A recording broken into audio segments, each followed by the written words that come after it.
गेल्या काही दिवसांमध्ये अनेक दुःखदायक, धक्कादायक असे अपघात, अशा घटना घडत आहेत. सर्वप्रथम अहमदाबादमध्ये जो विमान अपघात झाला, त्यामध्ये जवळपास 300 लोक मृत्युमुखी पडल्याची बातमी आहे. त्यानंतर 2-3 दिवसातच केदारनाथ इथे धामयात्रेसाठी जाणाऱ्या एका हेलिकॉप्टरचा अपघात झाला, ज्यामध्ये 7 जण मृत्युमुखी पडल्याची घटना आहे.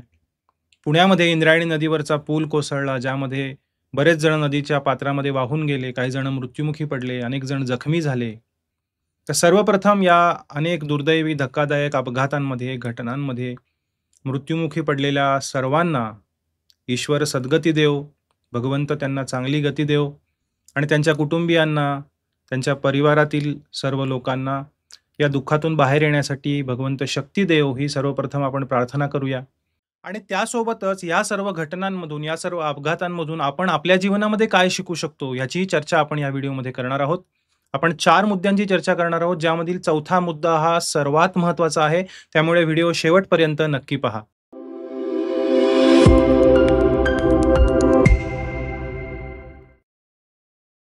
तर सर्वात पहिला मुद्दा, सर्वात पहिला स्तर या सर्व घटनांकडे, या सर्व अपघातांकडे पाहण्याचा, तो म्हणजे सामाजिक. सामाजिक भान ठेवणे. एक व्यक्ती ज्या अपघातामध्ये दगावलेली आहे, त्यांच्या परिवारातील लोकांना, त्यांच्या कुटुंबियांना सध्या मदतीची गरज आहे. त्यांना सामाजिक आपुलकीची गरज आहे, त्यांना आधाराची गरज आहे, त्यांना आर्थिक गरज आहे, त्यांना मदत करणे. तर यासाठी अनेक जण मदत करत आहेत, अनेक जण चांगलं कार्य करत आहेत, काही जण चुकीच्याही गोष्टी करत आहेत, जाऊन त्यांना प्रश्न विचारणे, त्यांचे बाईट्स घेणे वगैरे, वगैरे या सर्व गोष्टी चालू आहेत. पण सामाजिक स्तरावर आपल्या सर्वांची जबाबदारी आहे, की त्यांना सपोर्ट करणे, त्यांना मदत करणे, त्यांच्यासोबत उभं राहणे आणि त्यांना या दुःखद प्रसंगातून बाहेर पडण्यासाठी शक्ती देण्याचा प्रयत्न करणे. आणि हे अनेक संस्था, अनेक जण कार्य करत आहेत. इस्कॉनद्वारे सुद्धा अहमदाबाद मंदिरातर्फे अनेक जणांना, जे जखमी आहेत, जे मृतांचे परिवारक आहेत, जे डॉक्टर आहेत, त्या सर्वांना प्रसाद, भोजन पुरवण्याचा प्रयत्न केला जात आहे. आणि इतरही अनेक संस्था, काही डॉक्टर्स, प्रशासनातील काही संस्था, हे सर्वजण या कार्यासाठी मदत करत आहेत. ही चांगली गोष्ट आहे.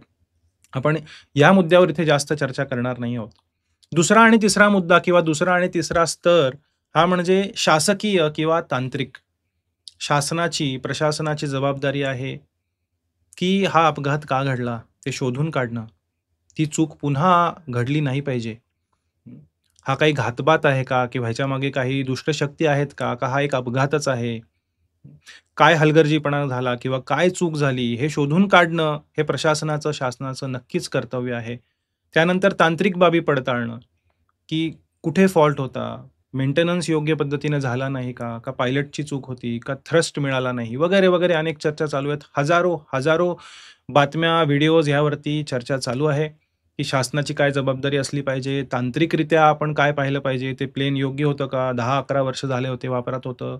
त्याची लाईफ तर संपली नव्हती ना? वगैरे, वगैरे, वगैरे अनेक गोष्टींची चर्चा समाज माध्यमांमध्ये खूप मोठ्या प्रमाणावरती चालू आहे. त्याशिवाय त्या हेलिकॉप्टरचा का अपघात झाला? खराब हवामानात ते हेलिकॉप्टर का चालवलं? त्याच्याविषयी अनेक प्रश्न आहेत, अनेक जबाबदाऱ्या आहेत, तांत्रिकरित्या प्रशासनाच्या जबाबदाऱ्या आहेत. या सर्व गोष्टी घडतील. तो पूल पुण्यातला, तिथे रहदारी का चालू होती? तो जुना झाला होता, पडू शकत होता. तिथे लोकं का गेली? प्रशासनाने जबाबदारी घेतली नाही. लोकं मूर्ख आहेत, तिथे कशाला जावं मरायला पावसाळ्यात? वगैरे, वगैरे. अनेक गोष्टी, अनेक दृष्टिकोनातनं ह्या सर्व गोष्टींची चर्चा वेगवेगळ्या पद्धतीने लोक करत आहेत. तर ह्याची चर्चा आपण जास्त या व्हिडिओमध्ये करणार नाही आहोत. तो जो चौथा मुद्दा आहे, जो सर्वात महत्त्वाचा आहे, ते म्हणजे वैयक्तिकरित्या मी ह्या सर्व घटनांमधून काय शिकलं पाहिजे आणि मी कोणत्या दृष्टिकोनातनं ह्या सर्व गोष्टींकडे पाहिलं पाहिजे. तर सामाजिक दृष्टीने प्रत्येकाची क्षमता नाहीये, की जाऊन त्या व्यक्तीला मदत करावीच किंवा करू शकेन. नाही. ज्यांची क्षमता आहे, ज्यांच्याकडे रिसोर्सेस आहेत, ते जाऊन मदत करतायत. आर्थिक, सामाजिक, भावनिक मदत करतायत. त्याचप्रमाणे शासकीय निर्णय, शासन आपण मतदान करून निवडून देऊ शकतो, पण शासनात जाऊन प्रत्येक निर्णयामध्ये ढवळाढवळ करून मी सांगेन तसं नाही. आपल्या आवाक्याच्या बाहेरच्या गोष्टी आहेत काही. प्रश्न विचारू शकतो, ती जबाबदारी आहे. त्यांना जागृत करणं, परत चुका न घडू देणं, ह्या सर्व जबाबदाऱ्या आहेत एक नागरिक म्हणून. पण त्याला सुद्धा एक लिमिट आहे, त्याला सुद्धा एक काहीतरी मर्यादा आहे. त्याचप्रमाणे तांत्रिक, आता त्या विमानात काय बिघाड झाला? हा सर्वसामान्य माणूस आपल्यासारखा, ज्याला माहिती नाही त्या विमानामधलं काही, आपण फक्त काही व्हिडिओ पाहू शकतो आणि जाणू शकतो, पण त्यातनं असं फार काही आपल्या जीवनामध्ये बदल घडेल अशा घटना, त्याच्यामध्ये अशा गोष्टी काही नाही आहेत. पण जे वैयक्तिक बाब आहे, जी आपण चर्चा करत आहोत, ते सर्वात महत्त्वाचं आहे. ते प्रत्येकाच्या जीवनात लागू आहे. वरील 3 गोष्टी प्रत्येकाच्या जीवनात कदाचित लागू नाही होणार. पण ही जी वैयक्तिक बाब आहे, की आपण यातनं काय शिकू शकतो, हे प्रत्येकासाठी लागू होणार आहे आणि हे सर्वात जास्त महत्त्वाचं आहे आणि दुर्दैवाने ह्याची चर्चा होत नाहीये. तर सर्वप्रथम अशा जेव्हा घटना घडतात, असे जेव्हा अपघात घडतात, मोठ्या प्रमाणात जीवितहानी होते, लोक मृत्युमुखी पडतात, तेव्हा ही प्रकृती भगवंतांची आपल्याला ही जाणीव करून देत आहे पुन्हा-पुन्हा, की हे जग नश्वर आहे, हे शरीर नश्वर आहे. जातस्य हि ध्रुवो मृत्यूर ध्रुवम जन्म मृतस्य च. भगवद्गीतेमध्ये भगवान श्रीकृष्ण सांगतात, की जन्माला आलेल्याला मृत्यू आहे आणि मृत्यू पावलेल्याला पुन्हा जन्म आहे. पण चूक इथे होते जेव्हा आपण समजून बसतो, की हे अस्तित्व, हे शरीर, आत्ताचं माझं जे अस्तित्व आहे, जे काही आयुष्य आहे, ते सर्वस्व आहे. आणि या आयुष्यामध्ये जर मला सुख मिळालं तरच मी आनंदी होऊ शकेन. आणि प्रत्येकजण ह्याचसाठी धडपड करत आहे. प्रत्येकजण, प्रत्येकजण प्लॅन करतो भविष्याबद्दल. भविष्यासाठी धनसंचय करतो आपण बँकेमध्ये फिक्स्ड डिपॉझिट करतो किंवा म्युच्युअल फंडमध्ये आपण इन्व्हेस्टमेंट करतो. वेगवेगळ्या इन्शुरन्सच्या पॉलिसी घेतो. कुठे घर घेतो, कुठे फ्लॅट घेतो. भविष्याची तजवीज करून ठेवतो. ही चांगली गोष्ट आहे. ही आपली एक पारिवारिक जबाबदारी आहे, वैयक्तिक जबाबदारी आहे, सामाजिक जबाबदारी आहे.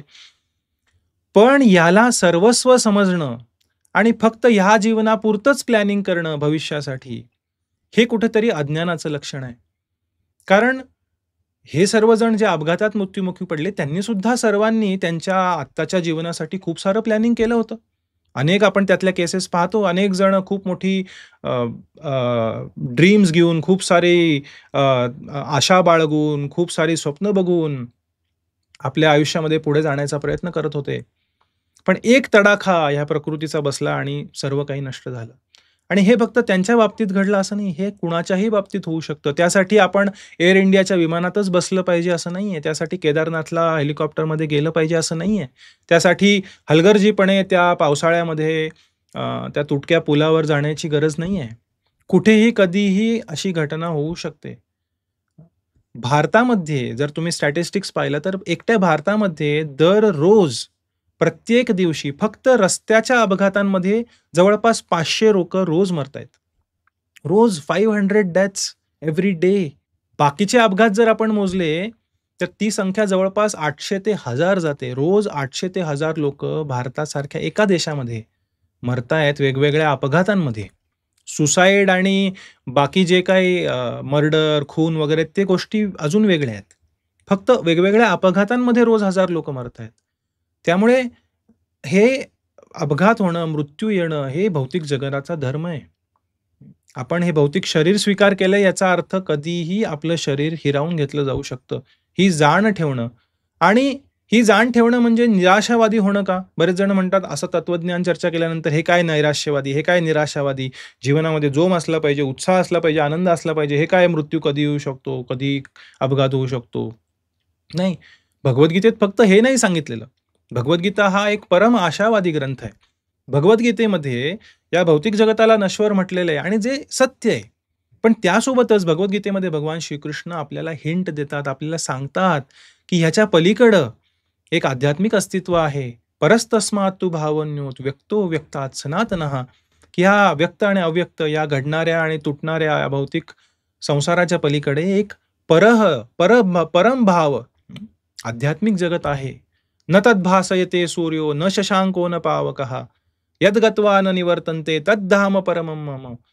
भगवान श्रीकृष्ण त्यांच्या आध्यात्मिक धामाचं, वैकुंठ धामाचं वर्णन भगवद्गीतेमध्ये करतायत, की प्रत्येक जीव हा भगवंतांप्रती असलेल्या प्रेममयी संबंधामध्ये या आध्यात्मिक जगतामध्ये नित्य जीवन आनंदाने जगू शकतो. पण दुर्दैवाने आपण भगवंतांना सोडून या नश्वर भौतिक जगतामध्ये हे अस्तित्व स्वीकारले आणि मनुष्य जीवनाचं हे ध्येय आहे, ही जबाबदारी आहे, की हे सत्य जाणून की आपण हे शरीर नाहीये, आपण भगवंतांचे अंश आहोत, आत्मा आहोत, सच्चिदानंद रूप आहोत आणि भगवंतांची सेवा करणं, त्यांच्या आध्यात्मिक धामाला परत जाणं हे मनुष्य जीवनाचं ध्येय आहे, मनुष्य जीवनाचं कर्तव्य आहे. हे आपण जाणून घेऊन त्यानुसार जीवन जगण्याचा प्रयत्न करावं. प्लॅनिंग करावं भविष्यासाठी, पण फक्त मृत्यूपर्यंतच्या भविष्यासाठी नाही. तर आपल्या स्वतःच्या प्रवासासाठी, फक्त या शरीराच्या प्रवासासाठी नाही. हे शरीर नष्ट पावल्यानंतर सुद्धा पुढचा आपला जो स्वतःचा प्रवास आहे त्याच्यासाठी सुद्धा प्लॅनिंग करावं, हे भगवद्गीता आपल्याला शिकवते. आणि म्हणूनच तुकाराम महाराजांसारखे महान संत जे वैकुंठ धामामध्ये, भगवंतांच्या नित्यधामामध्ये भगवंतांची सेवा करत आहेत, ते या भौतिक जगतामध्ये प्रकट होतात. आम्ही वैकुंठवासी आलो याची कारण असी, बोलिले जे ऋषी साच भावे वर्ताया. जे ऋषीमुनी सांगून गेलेले आहेत ते प्रत्येक मनुष्याने, सर्वसामान्य मनुष्याने कसं आपल्या जीवनात जगलं पाहिजे हे सांगण्यासाठी तुकाराम महाराजांसारखे, श्रील प्रभुपादांसारखे आणि अनेक वैष्णव आचार्यांसारखे अनेक संत या भौतिक जगतामध्ये प्रकट होतात आणि आपल्याला सांगतात की ह्या नश्वर शरीराला, या भौतिक अस्तित्वाला सर्वस्व मानू नका. आपलं खरं अस्तित्व जाणा, भगवंतांप्रतीचं प्रेम जे झाकलं गेलेलं आहे आपल्या भौतिक संकल्पनांमुळे, या आयुष्याला सर्वस्व मानल्यामुळे, तर ते प्रेम जागृत करा भगवंतांच्या भक्तीद्वारे, भगवद्गीतेचा अभ्यास करून, श्रीमद भागवत पुराण समजून घेऊन, हरिनामाचा जप करून. याद्वारे आध्यात्मिक जीवनामध्ये उत्सुक व्हा, आध्यात्मिक जीवनामध्ये विचारपूस करण्याचा प्रयत्न करा, ह्या प्रश्नांचा मागोवा घेण्याचा प्रयत्न करा. हे आपल्याला ह्या घटना जाणीव करून देतात की आपल्या मनुष्य जीवनाचं खरं ध्येय काय आहे.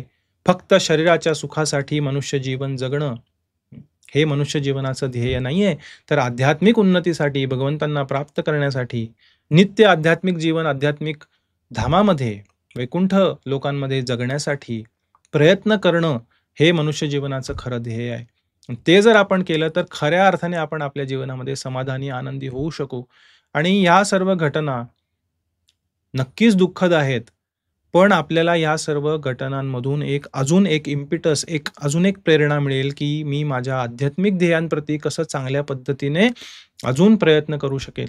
कारण भौतिक ध्येयांप्रती कितीही प्रयत्न केले तरी शेवटी अंतकाळी ते विफल ठरणार आहेत. हे आपल्याला ह्या घटनांमधून जाणून घेण्यास मिळत आहे किंवा ही जाणीव आपल्याला मिळत आहे, हे एक रिमाइंडर आपल्याला मिळत आहे, त्याचा आपण लाभ घेतला पाहिजे. आणि आपण सर्वजण अंतर्मुख होऊन आपल्या ह्या खूप दुर्लभ अशा मनुष्य जीवनाचा उपयोग योग्य कार्यासाठी, परमार्थासाठी, परमार्थ, अर्थ म्हणजे मिनिंगफुल, परम अर्थ, what is supreme meaningful, most meaningful, ते काय आहे तर ते भगवंतांची भक्ती आहे. आणि ह्या मार्गावरती आपण सर्वजण जोमाने पुढे गेलो तर ह्या घटनांमधून आपण योग्य ती गोष्ट शिकलो हे आपण समजू शकू. आणि या बाकी 3 गोष्टींबद्दल अनेक जण चर्चा करतच आहेत, अनेक जण चांगलं कार्यही करत आहेत सामाजिक स्तरावरती, शासनाच्या स्तरावरती किंवा तांत्रिक गोष्टींची दखल घेऊन त्या बाबतीत.